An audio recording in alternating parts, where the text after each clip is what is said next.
Buenas noches, Rocío, y buenas noches a toda nuestra audiencia. Hoy día miércoles, Carmen Ortiz y Juan Luis Fonte estamos listos para arrancar con la primera conversación del día, que trata en concreto de ese estado de prevención que apenas duró unas cuantas horas, pero acarreó una gran cantidad de críticas para el gobierno de la República. Más crítica acarrea también el hecho de que muestre una actitud errática al dar marcha atrás ahora con ese estado de prevención. Nos acompañan dos personas que son expertas en temas de desastres y de riesgos, para que podamos analizar junto a ellas la necesidad o no realmente de decretar este estado de prevención.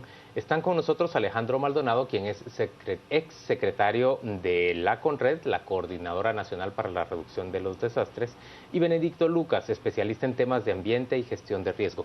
Gracias a ambos por acompañarnos. Bienvenidos a las 8:45. Muchas gracias, buenas noches. Doña Carmen, arranque esta conversación. Sí, y quiero empezarla con el ingeniero Maldonado, en el sentido de la justificación que se utilizó en términos de que decía el actual secretario de la CONRED este día durante la conferencia de prensa que él lo hacía o era necesario para prevenir y no únicamente reaccionar, y que él no quería que se suscitara otra historia lamentable como la del Cambray, pero que lamentablemente al darse marcha atrás con esta medida iban a tener que volver a mendigar. ¿Cuál es la situación? Primero, ¿cómo justifica usted esas palabras o la medida adoptada por el gobierno? Y luego, ¿cuál es la situación real de la CONRED para atender este tipo de emergencias? Bueno, muchas gracias. Pues primero que todo, yo creo que aquí hemos tratado esa temática muchísimas veces, y yo soy de las personas que están convencidas de que el desarrollo sostenible de Guatemala está intrínsecamente amarrado a la gestión integral para reducción de desastres, es decir, a la prevención, porque los desastres afectan directamente los tres elementos fundamentales del desarrollo sostenible: afectan la parte económica, afectan la parte social y afectan la parte ambiental. Y hemos dicho que Guatemala es el cuarto país de mayor riesgo a nivel mundial y que es importante tener una política nacional de gestión de reducción de riesgos de desastres. Ahora, yo creo, y las noticias que yo he visto son un poco contradictorias en cuanto al destino que se le iba a dar a los recursos que estaban asignados para esta emergencia, porque no es ningún secreto que CONRED no tiene recursos. Sus recursos para la gestión de riesgo son prácticamente cero. Incluso los recursos para la respuesta se los dan cuando ya se ha dado una emergencia. Entonces, en este caso, pues hay algunas cosas que obviamente, estando ya fuera de CONRED, no lo sabemos totalmente, pero lo que sí es algo innegable es de que una política de gestión de riesgos no se hace en 15 días. Es algo que tiene que ser planificado, tiene que ser orientado. Escuché por ahí una cifra de 10 millones de quetzales. Eso difícilmente alcanzaría para uno de los 8.200 puntos que se han identificado en el país como puntos de riesgo. Señores, pero la pregunta concreta tiene que ver con: ¿es necesario decretar un estado de prevención como el que había decretado el Ejecutivo? Benedicto, ¿usted qué piensa? Sí, definitivamente yo pienso de que no había tal necesidad. Es un problema que se está dando definitivamente, posiblemente una mala asesoría, y como decimos en buen chapín, esto es un autogol realmente. Yo definitivamente estoy convencido de que pudo haber sido sorprendido en su buena fe el señor presidente, algunos miembros del gabinete, con este tipo de situaciones, porque hablábamos justamente con el ingeniero Maldonado de que este tipo de situaciones no se dan en este lapso de tiempo. Y por supuesto, estamos hablando de temas de que ambientalmente Guatemala está degradado y hay una situación imperante. Mucha gente decía en redes sociales, no, pero que si hay sol y todo.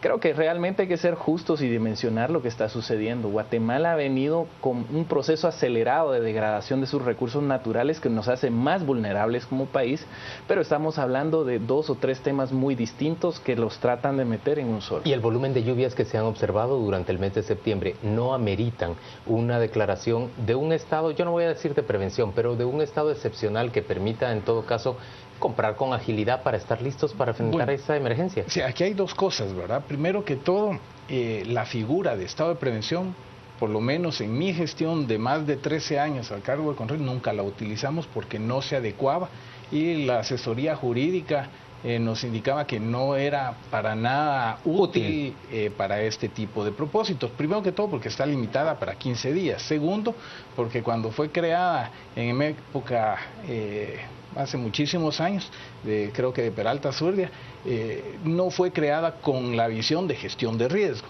Pero hay algo más importante, creo yo, y es de que si ya estamos hablando de recursos para responder a una emergencia, entonces ya no estamos hablando de prevenir la emergencia. Por eso les decía, yo había escuchado un poco de informes en conflicto de las declaraciones que han dado las autoridades, porque por un lado hablan de prevención, evitar los desastres, pero por el otro lado hablaban de compra de recursos que son para la respuesta y compra de vehículos que era para la distribución a la hora de tener que repartir esta. Pero acá hay dos problemas de fondo que yo logro identificar. Uno es el tema presupuestario, la carencia de recursos suficientes para poder atender una emergencia. Y lo otro son las complejidades administrativas a los que una institución como la Conred tiene que enfrentarse, porque se trabaja sobre el criterio de oportunidad, es decir, si mañana o está la latencia de que va a haber un desastre natural, lógicamente yo necesito tener el flujo de recursos necesario para poder actuar. Y en este sentido me da la impresión, y ustedes me dirán que son los que han estado en estas dependencias y en la función pública, es que los procesos son tan complejos y tan engorrosos que ya cuando finalmente se liberan los recursos para poder atender alguna situación, pues ya están completamente a destiempo. Sí, es que en este caso estamos hablando de las complejidades del Estado. Muchas veces la función pública es incomprendida por ese tipo de situaciones. ¿Por qué razón? Porque somos reactivos, somos mediáticos, somos de espectáculo y tristemente los desastres naturales se pueden dar para eso. Nosotros todo el tiempo en el paso en la función pública en el gobierno estamos deseando que nos abran la llave, estamos con 2, 3 personas en finanzas haciendo gestión, rogando, implorando, y realmente los recursos siempre son insuficientes porque hay una mala planificación estructuralmente. Eso cualquier funcionario, porque la estructura del Estado está diseñada de esa manera. Ocurre un desastre natural y obviamente ese es el momento para meter una cuestión jurídica como esto, pero obviamente estamos claros de que no es el recurso adecuado. Entonces, en este caso. ¿cuál sería la solución para ese tipo de situaciones? Es que esa es la pregunta, porque por un lado hay que atender la emergencia y por el otro cumplir con los procesos administrativos y pensar a futuro que luego va a venir la Contraloría General de Cuentas a presentar algún tipo de reclamos, hallazgos o reparos o lo que sea, que después son millones de quetzales en multas. Claro, pero hay una serie de elementos importantes. Primero que todo, que si bien no podemos predecir los desastres, sí hay un récord histórico del promedio de recursos que se vienen utilizando y se puede hacer una programación para irse anticipando a la ocurrencia de esos desastres. Obviamente requiere que los fondos estén disponibles para que con el suficiente tiempo se pueda seguir el proceso que dicta la ley. Pero el otro elemento muy importante y que es también importante que la población entienda es de que las normas internacionales y los protocolos y normas que dejamos en Conred indican que la repartición de la asistencia humanitaria no es a todo el mundo todo lo que quieran, sino hay una evaluación que hay que hacer, unos criterios para la entrega de los recursos que garantizan que poco recurso pueda alcanzar para muchas personas y también garantizan la transparencia, porque ese es un elemento muy importante al manejar recursos públicos, de que no haya ni actos que riñan con la ley, pero tampoco que lo parezcan, porque no es suficiente que sean correctos, sino también tienen que ser transparentes. Señores, estoy leyendo una nota que produce la revista Contrapoder el día de hoy, y ellos exponen los argumentos del Ejecutivo para decretar un estado de prevención. Mencionan, por ejemplo, el caso de la colonia San José de la Buena Esperanza en la zona 6 capitalina, en donde los vecinos de 3 asentamientos no acataron las órdenes de la municipalidad ni de la Conred para desalojar un área que tiene una pendiente, entiendo, de 30 grados, es decir, una pendiente muy pronunciada, y con las lluvias acumuladas de los últimos días, pues en realidad se encuentran estas personas en riesgo. Presuntamente las autoridades habrían encontrado en un caso como este la justificación para recurrir al estado de prevención y evitar que las concentraciones de personas y que los reclamos de personas pudieran impedir la movilización de potenciales víctimas. ¿Le satisface a ustedes una explicación de ese tipo, Benedicto? Creo que realmente parte del tema que estamos tratando es la pericia, la experiencia que tenga una persona en la función del cargo público para proyectarse a este tipo de situaciones. Y estoy de acuerdo que nada es suficiente, por eso es de que la CONRED históricamente en los últimos 15 años ha tenido una política de fortalecimiento de la gestión local. Las comunidades, los lugares, los asentamientos están debidamente organizados. Identificación de liderazgos, claro, educación a esos liderazgos, persuasión en el momento apropiado para que ellos ayuden a movilizar a las personas. Y no es el papá gobierno reactivo entrando ya cuando ocurrió el desastre, sino que es la gente previniendo, preparándose, los liderazgos, los avisos. Miren, empezó a llover, las primeras alertas. Ese tipo de situaciones son claves dentro de todo esto. Pero por otro lado, también el liderazgo institucional en prever, en proyectar, en hacer todos sus procesos. Para mí no debiera de haber excusa para hacer todos los procesos en orden. A nosotros nos tocaron situaciones, justamente estaba recordando que fue cuando el gobierno decidió pasar tema de incendios forestales en nuestro tiempo, justamente de la CONRED al CONAP. Entonces nosotros comprendíamos realmente el tema de la CONRED porque nos tocaba ponernos a planificar con mucha anticipación el tema para que ya cuando vinieran los incendios no había necesidad de estados de prevención ni nada, ya estábamos debidamente equipados.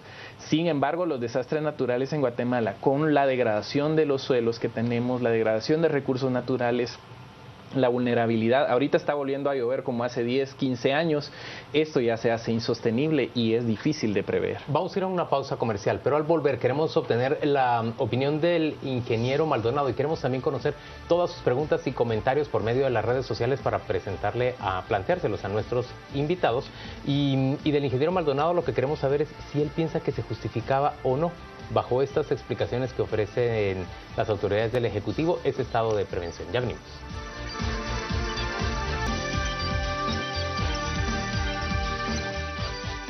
Estamos de vuelta a las 8:45. Rocío Lazo nos cuenta qué dicen nuestros televidentes sobre este tema respecto al estado de prevención que duró apenas unas horas en vigencia. Un importante tema que ha provocado mucha controversia, Juan Luis, así que comenzamos la revisión de todos los comentarios de nuestros televidentes. Tenemos la opinión de Raúl, quien nos dice: imagine a los asesores del presidente cobrando sus abultados cheques pagados por usted. Intente no indignarse. Elmer Palencia, en el decreto, ¿quién era la autoridad? Pésimamente redactado. No hay que confundirse. Si lo que se quería era ayudar, se hubiera redactado de otra manera. La intención no era esa. Teddy Torres, abusaron de la buena fe, Benedicto Lucas. Creo que el gol se le fue a todo el gabinete. Dora Andrade, mis respetos al licenciado Alejandro Maldonado. Se ve su experiencia en el tema. Y por último tenemos la opinión de Gabriel. Este gobierno es tan improvisado que cada cosa que dice se arrepiente. No tienen norte. Estos son los comentarios que se generan a través de nuestras redes sociales. Recuerde que en Facebook y en Twitter nos puede encontrar como Canal Antigua. Juan Luis. Estamos de vuelta ahora ya conversando con nuestros invitados y Carmen tenía una pregunta respecto de la probable o hipotética necesidad de restringir la libertad de expresión. Así es, porque otra de las justificaciones que se dio este día por parte de algunas autoridades era que la libertad de expresión se habría restringido para evitar que los medios dieran alguna información que pudiera hacer cundir el pánico en algún lugar de riesgo y resultar peor esa información que las medidas de prevención que ellos pudieran implementar. ¿Es esto aceptable como argumento? Bueno, les voy a contestar la pregunta antes de la pausa y esta más o menos de la misma manera. Primero que todo, es difícil uno saber qué está pensando el funcionario en el momento cuando uno está viéndolo de fuera, pero lo que sí les puedo decir es de que nosotros analizamos esas justificaciones muchísimas veces y encontramos esos mismos argumentos y encontramos que la solución no era un estado de prevención, porque no se ajustaba a las necesidades y no era compatible con el respeto a la Constitución de la República, el respeto a los derechos humanos, y obviamente había que encontrar otros mecanismos de poner a salvo a la población que deseara que se le diera esa protección. Pero por el otro lado, el peligro está precisamente de restringir ciertos derechos constitucionales que de todas maneras creo que no tenía mucho valor, aunque no soy abogado, porque la Constitución está por encima de todo. Ya la Constitución garantiza la libre emisión, pero además hay un factor muy importante, y es que ese tema específico sí está legislado en Guatemala. El de la libertad de expresión en ese tipo de situaciones. Sí, porque la ley de Conred no limita la libertad de expresión, lo que sí hace es fijar quién dice qué, y es muy claro en decir de que antes de un desastre, durante y después de un desastre, toda la información oficial es la que sale del Centro de Operaciones de Emergencia de Conred. Entonces no hay ninguna duda que la información confiable, la información fidedigna, la información oficial es la que sale de una única fuente, que y en es sus la 13 Conred. años de gestión, ¿usted enfrentó ocasiones en las que la labor de la prensa fuera contraproducente o, digamos, transgrediera las disposiciones que estaba tomando la Coordinadora para la Reducción de Desastres? No directamente, pero sí nos dificultó. ¿Cómo en qué ocasión? ¿Recuerde alguna? El tsunami después del terremoto de Japón. ¿Sí? Las cadenas internacionales más que todo, porque realmente la televisión guatemalteca actuó con más responsabilidad. Empezaron a difundir la noticia de que ese tsunami que se había dado en Japón iba a llegar a las costas de Centroamérica. Y nosotros teníamos una visión diferente. Sabíamos que antes de que llegara a las costas de Guatemala tenía que pasar por Hawái, tenía que pasar por Estados Unidos, tenía que pasar por México. Entonces no podíamos anticiparnos algo que no sabíamos, creando pánico en la población y evacuando a centenares de miles de personas. Y no hubo tsunami en Centroamérica, pero sí los medios de comunicación habían hecho... Hicieron eco de la información que provenía de muchos medios del exterior. Exactamente, pero no fue en contra, sino realmente complicó la situación, porque sí había mucha crítica hacia la Conred de por qué no habíamos evacuado a la zona costera de Guatemala. Cuando no era necesario realmente. Las cadenas internacionales decían que iba a haber un tsunami. Ahora, pasando a las soluciones, ¿qué hacemos realmente para que haya prevención en el país? El tema presupuestario está dado. Si nuestra agenda de riesgos y amenazas realmente contemplara que Guatemala es uno de los países con más posibilidades de sufrir un desastre como consecuencia de un fenómeno natural, ¿cómo es posible que no lo prioricemos en el presupuesto? Aquí hay una tarea pendiente, pero además, ¿cómo hacemos para resolver la parte administrativa para que haga ágil la atención sin necesidad de tener que recurrir a medidas extremas como estas, Benedicto? Seguimos siendo un país reactivo, seguimos siendo un país que no planifica, no prevé, no pone en valor sus recursos naturales, y cuando hablamos de recursos naturales estamos hablando de la principal razón por la cual somos vulnerables como país. Seguimos siendo uno de los 10 países que más deforesta a nivel latinoamericano y posiblemente uno de los primeros a nivel mundial. Más sin embargo, hemos tenido la riqueza de ser megadiversos, somos un país productor de agua, pero seguimos contaminando, por poner uno de tantos ejemplos. Entonces, creo que tenemos que tomar con más seriedad tanto la gestión integral de riesgos como el enfoque integral de cuencas, la puesta en valor de los recursos naturales. Y este ya no es un tema de ecologistas, lo dije en alguna ocasión, en alguna entrevista con ustedes, ya no es un tema de ambientalistas, ya no es un tema de gente que solo estudia los temas de iniciados. Sí, claro. Ese tipo de cuestiones de riesgos. Este es un tema integral que nos preocupa. Desde hace mucho tiempo se traen las voces de alerta en Guatemala de que somos un país altamente vulnerable, pero tenemos las partes altas de las cuencas pelonas, como decimos, deforestadas totalmente. No tenemos ese tipo de cuestiones, no le ponemos atención a lo que se debe cultivar, en qué lugares, que en las partes altas de cuenca deben de estar totalmente cubiertas de bosque. Exacto, claro. Y seguimos degradando los suelos. Ingeniero Maldonado. Y tenemos elementos muy positivos. Hay una política nacional de gestión de riesgos, hay una política centroamericana de gestión de riesgos, está el marco de Sendai que acaba de ser firmado por Guatemala. En papel. Lo que no tiene es un presupuesto. Y aquí yo creo que la clave es sacar la política de la parte técnica. Y desafortunadamente la prevención, la gestión de reducción de riesgo de desastres no genera votos. Porque si no se cae el puente y no se cae una casa y no hay una tragedia, no es noticia. Nadie va a decir esto es el resultado de las acciones de prevención que se han venido implementando en el país, que de hecho han habido muchos ejemplos positivos en Guatemala de tragedias que se previnieron, pero que nunca fueron noticia porque simplemente no llegaron a producirse. No, es que si no se cae la casa, pues no es noticia.